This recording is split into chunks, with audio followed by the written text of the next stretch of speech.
Fala, turma ligada na TV Torcedores, trazendo mais uma edição aqui do nosso quadro popular, o Em Off, quadro onde a gente traz personalidades da mídia esportiva, batendo aquele papo descontraído sobre carreira e também sobre projeções do mercado. Hoje tenho a honra de conversar com um cara que é referência na narração esportiva nacional, futebol internacional, futebol nacional. É o cara da Premier League, principalmente nos canais ESPN. Paulo Andrade, boa tarde. Para quem vai acompanhar em outro horário, boa noite, bom dia também, mas prazer, satisfação muito grande poder bater esse papo com você. Obrigado por ter aceitado o convite aqui da TV Torcedores. Um abraço. Oi, Cido, obrigado pela oportunidade, pelo convite. E assim, se não fossem os torcedores, o que seria de nós, né? Então tem tudo a ver bater esse papo, conversar com vocês e trocar umas ideias. E estou muito feliz por estar aqui. Obrigado pela chance. Imagina que isso. Paulo, pra gente começar, já eu sei que a sua agenda tá bastante corrida, Preparação aí, embarque já pra Argentina, onde na quinta-feira você vai estar acompanhando Boca Juniors e Palmeiras, semifinal, jogo de ida da Copa Libertadores. Mas vamos começar um pouco pro meio do seu carro-chefe, como você assim é conhecido. Como é ser a voz da Premier League? Você que narra, claro, outros jogos, outros campeonatos nos canais ESPN e Star Plus, mas tem essa referência, esse afinco com o futebol inglês. Para você, como é essa experiência já de muito tempo, narrar, comandar transmissões do futebol inglês? É motivo de muito orgulho, Cido, porque eu, de certa forma, cresci com o futebol inglês. Cresci com o crescimento do futebol inglês aqui no Brasil, Porque quando eu passei a fazer o futebol inglês, e foi desde o meu início na ESPN, eu vou completar agora no próximo mês de outubro, 20 anos de ESPN, então desde o primeiro momento eu fiz futebol inglês. E era uma espécie de patinho feio na programação, quando eu cheguei em 2003. Era um teste, digamos assim. Outros campeonatos nacionais eram bem mais queridos pelos torcedores brasileiros. Alemão, espanhol, italiano, desde a década de 80. Então, assim, era uma experiência trazer o futebol inglês para o consumidor brasileiro quando eu entrei na ESPN em 2003. E acabou que a minha ligação foi acontecendo, foi ficando natural com o futebol inglês. O futebol inglês foi crescendo no gosto do brasileiro, crescendo de uma forma geral, até se tornar a Premier League a principal liga de futebol do mundo, Liga Nacional de Futebol do Mundo. Então foi muito assim, foi um casamento que veio acontecendo e é muito bom, é muito legal. Muitas pessoas me abordam dizendo exatamente isso, Tô aqui conversando com a voz da Premier League no Brasil. E é muito bacana, mas tem até um outro lado. O lado ruim dessa história é que quando eu faço outras coisas, às vezes ou no começo, de novas atividades, por exemplo, eu nunca havia feito Libertadores até 2020, quando houve a fusão ESPN e Fox, e a gente passou a fazer os jogos da Libertadores.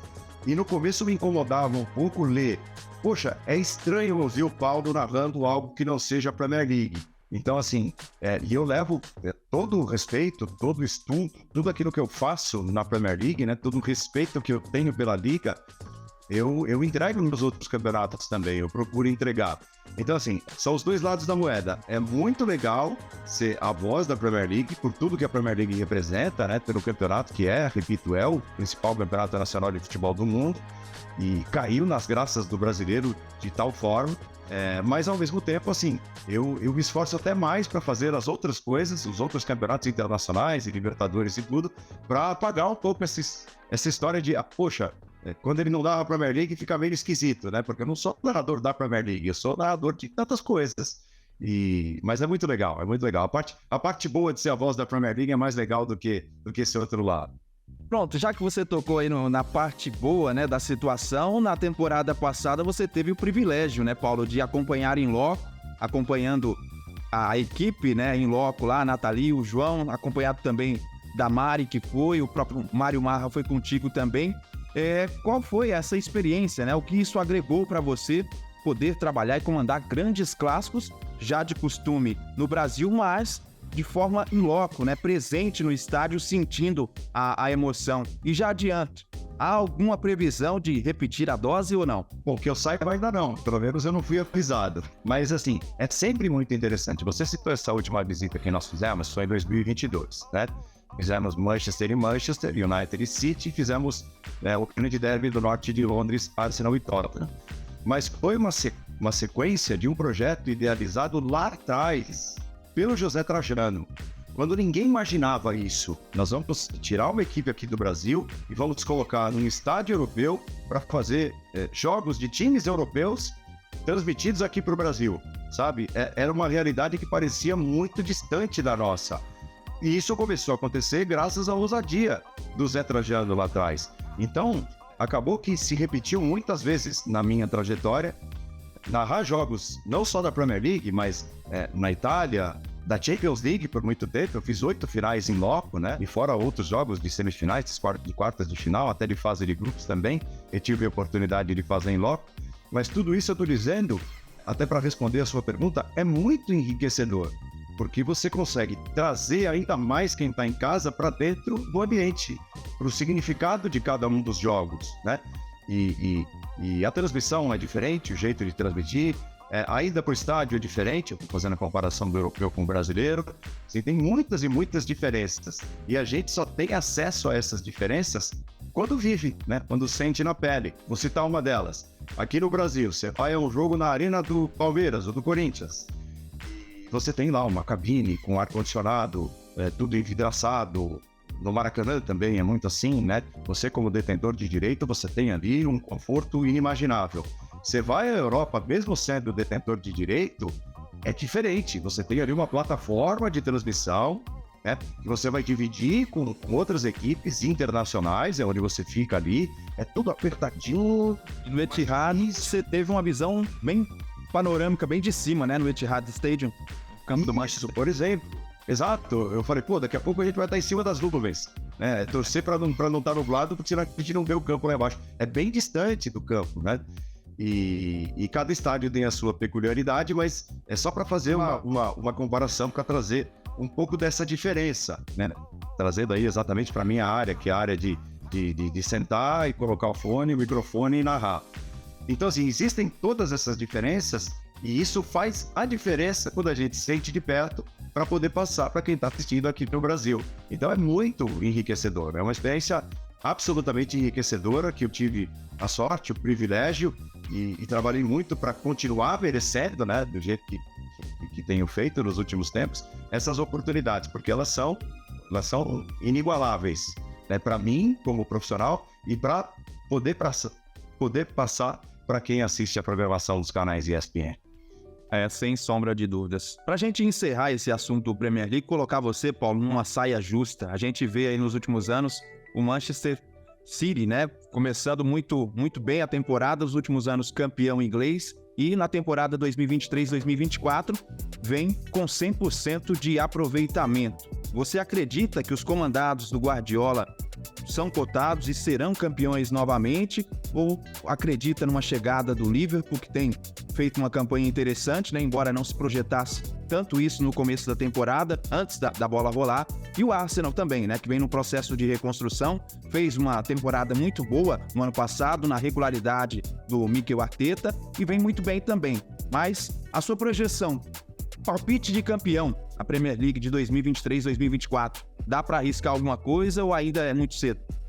O City tem se mostrado muito favorito, né? Muito favorito. O time a ser perseguido, o time da sequência de trabalho, o time que tem no banco de reservas um dos melhores técnicos da história, um dos maiores de todos os tempos, sem dúvida nenhuma, é o Pep Guardiola, e faz a diferença, e continua fazendo a diferença, e vão embora jogadores importantes, e o elenco é renovado, e você tem o seu craque machucado, como é o De Bruyne, e o time continua rendendo, e de repente você traz alguém que tem cara de promessa, ela transforma em realidade, e fez o que fez com o Haaland na primeira temporada. Enfim, assim, é um time diferente, tem um ambiente diferente, tem um técnico diferente. Então, ponto, venceu 5 dos últimos 6 títulos. Como tirar o Manchester City desse status de favorito? Aí vence nas 3 primeiras rodadas. Ele é o favorito destacado do campeonato. A conversa é toda em torno desses outros times que você citou, né? Quem serão os perseguidores? Terão esses perseguidores fôlego para aguentar o ritmo que o Manchester City costuma impor em suas campanhas mais recentes? Eu acho que essas perguntas que as rodadas vão respondendo. E você citou 2 dos principais perseguidores, sem dúvida nenhuma, né? O Arsenal, com a manutenção do trabalho, com a janela cara que fez, com os reforços que trouxe. O Liverpool, que começa a temporada com um grande ponto de interrogação por conta das saídas de muitos dos seus jogadores, assim, icônicos, né? Aqueles que foram fundamentais, inclusive, na conquista do título 2020. Estou falando de Henderson, Fabinho, só para parar em dois deles, já tinha ido embora o Mané, Firmino, enfim. É uma remontagem de elenco. Aí o time parece que vai lá menos, que os jogadores que chegaram vão demorar um pouco para se adaptar, mas na prática está funcionando, a engrenagem está funcionando e o Liverpool está conseguindo seus pontos, tanto que nesse momento da gravação da nossa entrevista são 2 pontos só separando, né, Manchester City e Liverpool. Os jogos são sempre muito duros lá na Inglaterra, né? Existe uma perda de pontos natural, menos para o City. Vamos ver se o City entra nessa também, porque acontece em determinados momentos de certas temporadas os times terem uma baixa. E tanto é que, assim, na temporada passada o Arsenal foi líder na esmagadora maioria do tempo, e o City teve a sua baixa, mas quando subiu para valer, e foi justamente na reta final para passando pelo Arsenal na tabela de classificação. Então resta saber como é que vai ser essa curva da subida e descida dos times, e resta saber se o City vai ter algum tipo de curva para baixo, porque se o City não tiver, aí dificilmente alguém vai ter fôlego para acompanhar. Mas eu acho que você citou 2 times que são candidatos, e o Tottenham aparece como surpresa também, com um elenco todo renovado, com muitos jogadores chegando, e o trabalho do Postecoglou é de ser aplaudido nessas 6 primeiras rodadas, tanto que o Tottenham tem o mesmo número de pontos do Arsenal, o United patinando, o Chelsea muito mal, mas Arsenal, Tottenham correndo por fora, e Liverpool, aqueles que aparecem nesse momento como principais candidatos a perseguidores do Manchester City, que é indiscutivelmente o favorito destacado. De fato, é uma regularidade muito expressiva. Paulo, fala pra gente a sua relação, né, com o Mário Marra, cara que é parceiro seu no dia a dia, nos bastidores. A gente percebe essa relação tanto na transmissão como nas redes sociais, essa relação forte, né, que vocês têm, essa identificação de trabalhar junto e externar isso também para a vida pessoal. Como é o Marra fora das câmeras, nos bastidores? Eu tenho muita sorte, primeiro, né, Cido, de trabalhar com algumas pessoas com essas características que você citou, que são excelentes no ar e excelentes fora do ar. E o Mário Marra faz parte desse grupo. E justamente assim, porque o Marra já tem um bom tempo de casa, um bom tempo de ESPN, eu acompanho o trabalho dele desde muito tempo, no Sport TV, nas participações que teve, na rádio, na CBN, na Globo, sempre fui fã do trabalho dele. E foi um presente a chegada do Mário Marra, que não é de agora, aos canais ESPN, e esse amor que ele tem pelo futebol da Inglaterra, né? Ele faz tudo com muito gosto, ele estuda demais, eu aprendo com ele a cada transmissão. Ele é demais, ele é assim, top de linha. Difícil se igualar, chegar perto, porque ele vive, né? E ele vive com gosto o dia a dia da Premier League e daquilo que ele faz de maneira geral. Então, assim, é uma das grandes referências que tem hoje, sem dúvida nenhuma, o jornalismo esportivo. E a gente passou a ter uma relação muito estreita, né? No ar, de entrosamento, porque é necessário, né? Que a equipe esteja entrosada, o trabalho fica melhor, flui mais, é melhor para quem está assistindo, e isso a gente rapidamente conseguiu pegar, né? Trabalhando juntos.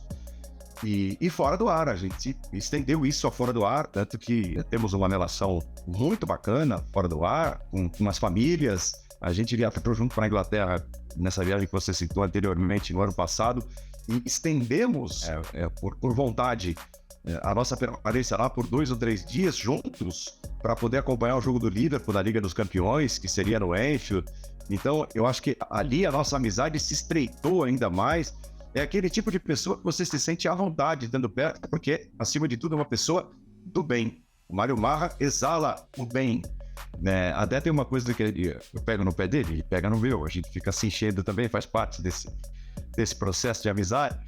Ele é tão legal, mas tão legal, que é duro andar com o Mário Marra pelos corredores da ESPN, porque ele cumprimenta todo mundo do mesmo jeito, sabe? E para conversar, e aquele jeito mineiro do Mário Marra, e às vezes a gente tá ali aflito, assim, um tempo contado, e ele para, e ele dá atenção a todo mundo, assim. É um coração gigantesco, é um baita cara que eu tenho a sorte de ter como como colega de profissão e como amigo na vida pessoal. É de fato diferenciado, além da referência, né? Essa questão de estudo aí, de fato, o Mário se destaca demais nesse sentido.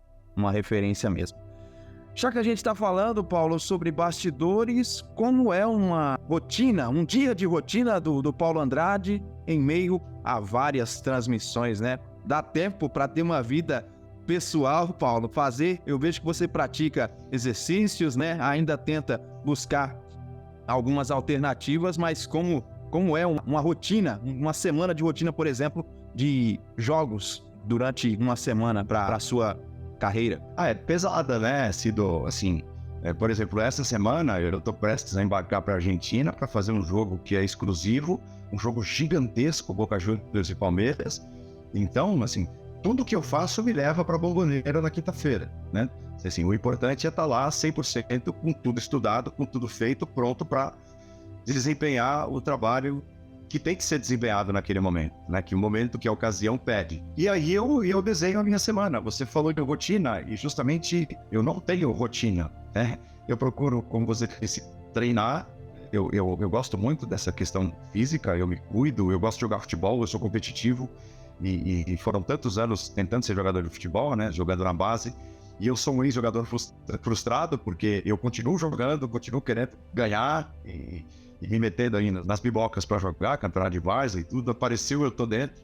Então é uma coisa que me deixa muito feliz. E entre jogos e as minhas atribuições como pai de família, eu faço isso também com muito gosto, né? Os exercícios, a parte de boa forma e de boa saúde e jogar futebol, que é algo tão prazeroso. Mas o meu trabalho me toma muito tempo, né? Eu tenho uma correria muito grande para poder dar conta de tudo. A minha família é a minha prioridade e sempre será. E tudo que eu faço e fiz e vou continuar fazendo é por ela, é pensando nela, em mim e nela. E o resto, todo ao redor faz parte disso, faz parte desse projeto. Trabalhar melhor, trabalhar mais para evoluir, ter uma saúde melhor, treinar mais. Aí, por assim, questões pessoais, né? Pelo gosto pessoal, jogar mais. Então é assim que funciona. Mas um jogo como esse, Palmeiras e Boca Juniors, eu começo a estudar dias antes. Eu já estou em processo de estudo. Ontem, a gente está gravando numa segunda. A minha mulher e meu filho foram dormir e sabe o que eu fui fazer? 1h da manhã, eu liguei o VT de Boca Juniors e Lanús, que foi um jogo transmitido no sábado pela ESPN. Então eu abri lá o Star Plus e comecei a fazer anotações. Ah, mas o que você anotou? Eu anotei características dos jogadores, porque o Boca Juniors ele é um time gigantesco que está o tempo todo na frente da cara da gente, mas justamente por todas essas atribuições, a gente não para ver com atenção devida a todos os jogos. Aí seria impossível, né? Então ontem eu fiz isso. Ah, deixa eu ver aqui, como é que jogou? Como é que joga o lateral? Apoiou muito? Não apoiou? E os volantes, como é que se comportaram? Os dois Fernandes, Dalpou e o Eck Fernandes. E o Barco, como é que circula? E características físicas, porque eu prezo muito pela agilidade na minha transmissão. Então eu quero começar o jogo de quinta conhecendo cada um dos jogadores do Boca Juniors fisicamente. Para já começar, justo o Palmeiras nem se fala, né? O Palmeiras faz parte do nosso dia a dia. Então, assim, é uma preocupação que eu comecei a ter na madrugada de domingo para segunda para narrar um jogo na quinta-feira. Então é um processo de estudo, não é aquela coisa, então agora você vai parar, estudar 1h30 e vai narrar o jogo. Não, é uma coisa que vem com o passar dos dias e a minha cabeça fica numa semana como essa toda voltada para esse jogo que é tão especial. Bacana, bacana demais. Paulo, falando agora sobre mercado, né? Nos últimos meses a gente tem notabilizado várias saídas, né? Desligamentos e profissionais migrando para o ramo do streaming ou então iniciando canais nas plataformas digitais. Como é que você analisa essa mutação, essa mudança do mercado na mídia esportiva? Assim, eu não tenho propriedade técnica, né, estudo para analisar, mas o que eu ouço e leio, sei e vivo é que o streaming parece muito mais presente do que a gente pode imaginar. Que eu digo é o Star Plus, que é o streaming dos canais ESPN, da Disney, onde eu trabalho, que também retransmite, né, o nosso trabalho e o esporte. Então eu acho que é o presente, porque cada vez mais essa nova geração de consumidores, ela quer ter acesso ao máximo possível de jogos, informação, e no tempo dela. Então, assim, é até um desafio nosso no canal de televisão levar um programa como Linha de Passe ao ar. Porque, assim, a gente está apresentando um programa para pessoas hoje que têm as opiniões formadas. Então, nós estamos ali para, entre aspas, formar opinião, para debater, só que apresentando um programa para pessoas que são também muito bem informadas e que têm acesso muito fácil a muitas informações. Então, o cuidado tem de ser redobrado. E eu acho que o streaming é a cara dessa geração. Cada vez mais as pessoas querem ver aquilo que elas querem ver, escolher, apertar e se sintonizar. E assim, eu vejo como positivo, porque quanto mais jogos mostrados, mais oportunidades para as pessoas, para novos profissionais, para narradores, para comentaristas, para repórteres, para apresentadores, novos canais que surgem. Que bacana que os direitos são tão divididos hoje, né? Então você tem a Copa do Brasil nesse e naquele canal, você tem a Libertadores nesse e naquele canal, a Sul-Americana nesse e naquele canal, canais de televisão, canais de streaming, você tá... mas tem a questão do gasto. Então, assim, poxa, o cara tem de assinar todos os canais de streaming. Faz parte do processo, né? Nesse caso, o processo mercadológico, capitalista, e as pessoas têm a chance de escolher aquilo que elas querem ver. E eu acho, assim, válido, positivo e muito mais presente do que a gente possa imaginar. De fato, e tá tendo, né, uma flexibilização. A gente já vê alguns jogos sendo disponibilizados nos canais no YouTube de forma gratuita, né? E, de certa forma, isso vai crescer ao longo do tempo, além do mercado paralelo, o mercado, de fato, pago. A gente falando, Paulo, sobre essas mudanças, né, de mercado, queria que você falasse sobre a mudança na prática, né, das transmissões. Um tempo, você falando no início de trajetória, na questão linguagem, na questão pegada, se narrar um jogo, mudou muito. Você vê uma mudança muito significativa na forma de tratar, né? O trato com o torcedor, a linguagem de uma transmissão, ela é diferente, é muito expressiva essa mudança? Muito, muito. E está em constante processo de mudança. Assim, os narradores, para citar a minha prática, mais antigos, eles trabalhavam de um outro jeito. Eles tinham muito menos acesso à informação do que a gente tem hoje. O público que assistia queria algo diferente do que a maioria que nos assiste hoje. Então, muda muito, né? Eu acho que não havia um cuidado tão refinado com a informação mais atrás. E isso não é demérito dos profissionais, era o que o mundo pedia, né? Era o que as pessoas pediam, e dentro de uma dificuldade, porque era muito difícil se obter informação, hoje é muito mais fácil. Só que, ao mesmo tempo, a exigência de quem assiste hoje é muito maior. E segue com o processo de mudança, até você citou os streamings, hoje tem muita gente que fala de torcedor para torcedor, né? Então hoje você pode ouvir uma transmissão a São Paulo e Flamengo, final da Copa do Brasil.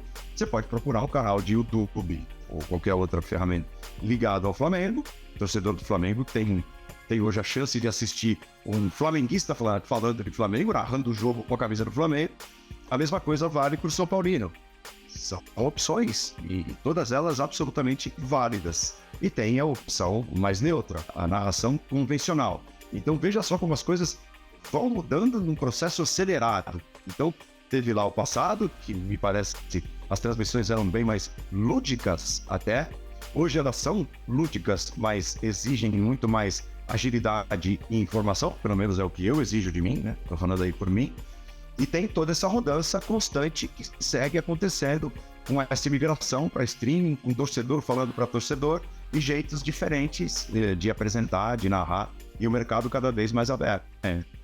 De fato, tem tido, né, Paulo, essa mudança, essa mutação e o cardápio cada vez mais vasto, né, para o torcedor poder acompanhar. Sim. Mas a gente, continuando no aspecto bastidores, sei que ao longo da sua trajetória dentro do jornalismo esportivo já deve ter passado por alguns perrengues. Recentemente, inclusive na sua ida para a Inglaterra, eu lembro da participação em um dos episódios do Correspondentes Premier, que você trouxe uma situação inusitada envolvendo, acho que uma partida de futsal, salvo engano.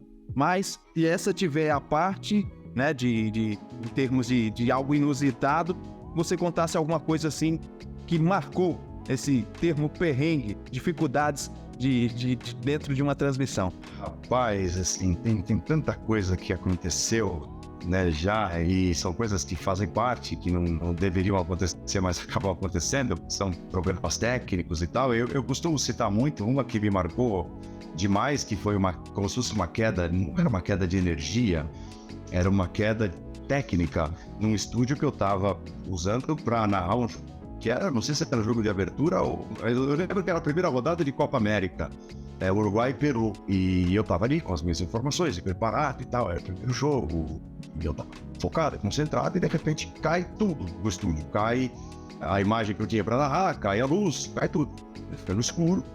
E só que eu continuava com contato com a minha coordenação, porque as pessoas às vezes não sabem, mas a gente fica o tempo todo ouvindo um coordenador, não vai ao ar, mas o coordenador tá ali, pedindo pra gente chamar isso, chamar aquilo, dizendo, acabou o primeiro tempo, você chama o intervalo, ou acabou o primeiro tempo, você chama sei lá quem. E eu tinha o contato com o coordenador, eu sei que quando cai tudo, eles estavam entrando em campo, as seleções, e eu pergunto, mas caiu pra mim, pra gente aqui no estúdio, ou caiu pra todo mundo, ou tá fora do ar? Ele falou assim, não, só pra vocês. Eu pensei, é pior, né?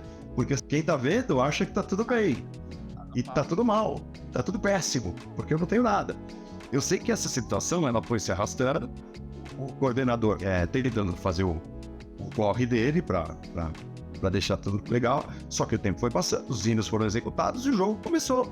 E eu não tinha imagem. E aí eu comecei ele falou, toca, nós estamos resolvendo, toca aí. Eu falei, mas como é que eu vou tocar? E eu conversando com ele fora do ar. E o jogo no ar. E as pessoas querendo ouvir a voz. E eu, tá valendo, Uruguai, Peru, valendo a Copa América, para as duas eleições. Aí eu começo a usar as informações que eu tinha. Uruguai, porque eu não tô vendo o jogo. E a bola rolando. Começa a queimar os cartuchos.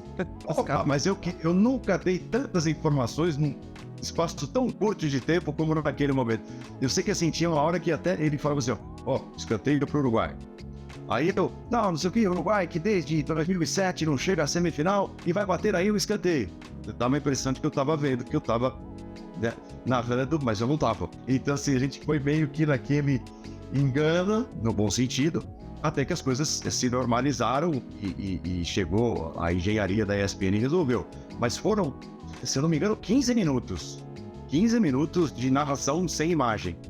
Então, assim, foi uma experiência bastante inusitada, mas a gente tem que estar de alguma forma preparado para aquilo. E longeva, viu, Paulo? Eu confesso que trabalhando em rádio já tive intervalos de minutos, mas 15 minutos é bastante coisa. E a gente trazendo, Paulo, essa conversa, né, sobre a mídia esportiva, queria que você falasse sobre profissionais, né, de referência. A gente, claro, tem as referências. Na minha visão, por exemplo, você é uma das referências dentro da nossa mídia esportiva, mas queria que você falasse, né, dos profissionais que ao longo da sua carreira você se inspirou de alguma forma, se espelhou e teve como grande referência. Sim. Dá para citar uma série de grandes nomes, mas para ficar naqueles, assim, que foram mais referências, digamos assim. TV, o Luciano do Vale. Eu sempre gostei muito do jeito do Luciano, passar a emoção. Ele era um cara que nunca se prendeu muito a bordões, e eu me identifico muito com isso. Eu tenho alguns poucos bordões que acabaram surgindo. Não é que assim, eu parei para pensar em bordões. Alguns termos eu comecei a repetir e se tornaram bordões, e eu percebi, porque as pessoas pediam em redes sociais, faltou você falar aquilo, tal. E eu comecei a repetir uma coisa ou outra, então eu tenho um ou outro bordãozinho que o pessoal gosta de ouvir. Mas eu não gosto de basear as minhas transmissões em bordões, mas em contextos. E o Luciano fazia muito isso, né? Então, por exemplo, para citar aqui, o Mundial do Corinthians em 2000, que é um negócio fantástico o que ele fez. O Carebe, lateral do Real Madrid, disse que foi perguntado para ele, o que você pensa de marcar o Edilson, um jogador muito rápido e tal, e joga no Corinthians? O Carebe falou, eu não conheço o Edilson. E os jornais estamparam a capa. Carebe não conhece o Edilson. O Edilson, durante o jogo, dá uma caneta no Carebe e completa metendo gol. Foi um lindo gol. Foi um empate 2-2, né, no Morumbi, Corinthians e Real Madrid. E o Luciano tem o insight de, depois daquele lance, ele mete assim, muito prazer, eu sou o Edilson o capeta. Sabe? Então assim, isso é demais, cara. Isso é um golaço do narrador. Um golaço. você tem um contexto, e esse contexto ele pode estar ligado a uma série de coisas, de fatores. As informações que você pesquisou. O Gabriel Jesus não marca 30 jogos. Sai o gol do Gabriel, o que eu gosto? Eu já dei a informação, eu trago aquilo pro momento do gol. Então, show assim, vai embora Jesus, vai pro espaço, Gabriel marca assim, volta a marcar. Então assim, eu gosto muito de trabalhar com isso, só para fazer ligação daquilo que eu via do Luciano do Vale. Na rádio, eu sou silverista desde menininho. Assim, para mim, o José Silvério é o maior narrador de todos os tempos. E o que sempre me espantou positivamente, além de uma série de outras coisas dele, foi a agilidade. Porque antigamente não tinha esse cardápio todo de TV e a gente cresce ouvindo rádio. Então, assim, o Silvério era assim, dominou, bateu, é gol! Aí quando ele gritava o é gol, você ouvia a torcida explodir. Caramba, ele gritou é gol antes da torcida reagir e gritar. Cara, isso é demais. Essa agilidade é demais. Ele trazer isso pra gente que tá ouvindo, que não tá vendo o jogo, é demais. E eu prezo muito pela agilidade nas minhas transmissões. Eu acho que assim, é muito fácil você dizer dominou, pintou, olha o toque de cabeça, gol. Não falei um nome. Você se adianta, você se arrisca a errar, mas adianta.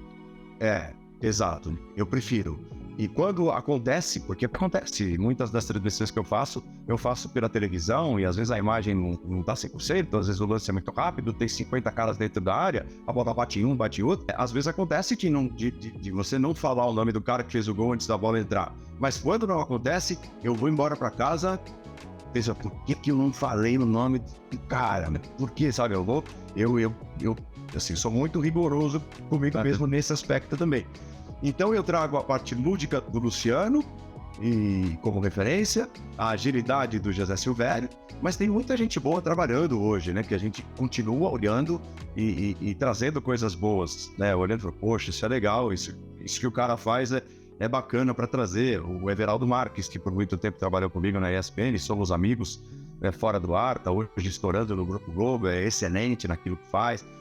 Enfim, eu não posso nem citar um ou outro, porque com toda certeza eu vou deixar grandes nomes pelo caminho. Boas referências. Bem, pra gente encerrar, Paulo, eu queria que você falasse se dentro da sua carreira já atingiu todas as metas ou tem alguma meta assim que você objetiva, tem como o grande objetivo alcançar dentro da mídia esportiva. É alguma coisa que o Paulo ainda tem como sonho a se realizar?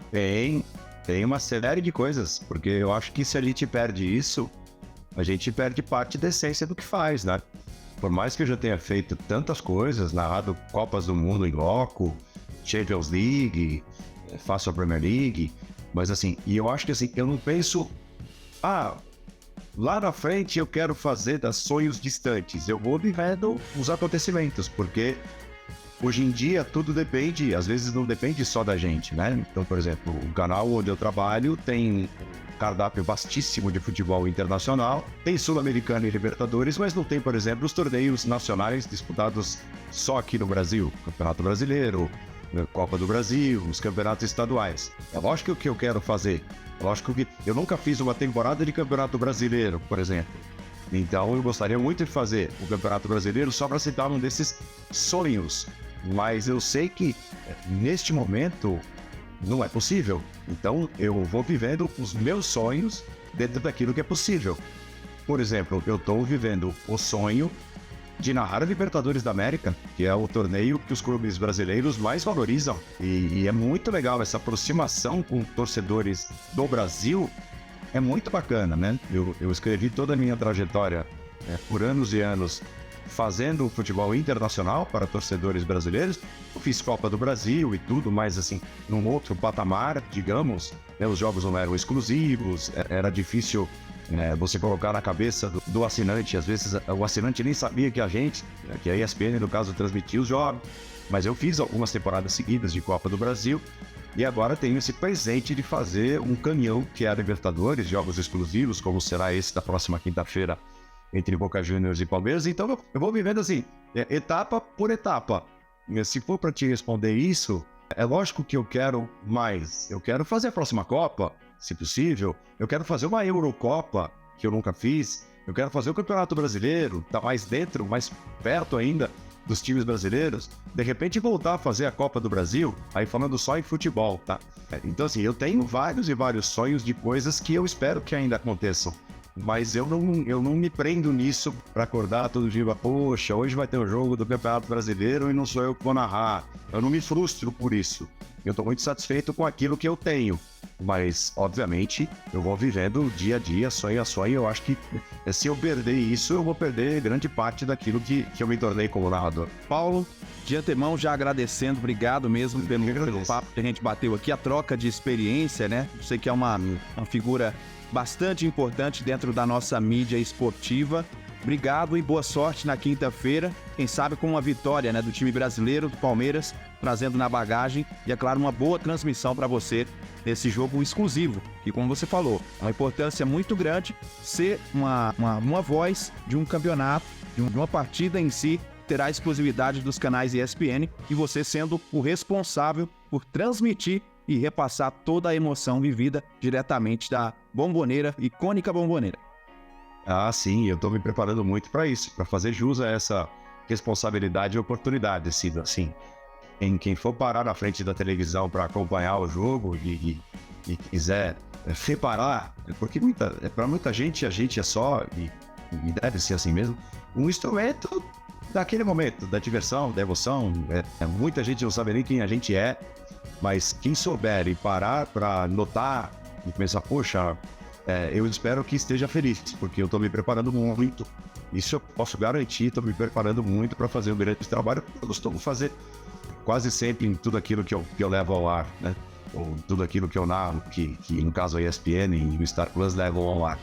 Então, assim, muito obrigado pela oportunidade, obrigado pela troca de ideias, é sempre muito bom estar mais perto de quem consome a nossa carreira, o nosso trabalho, aqueles que apoiam, que torcem, e é sempre um canal muito importante.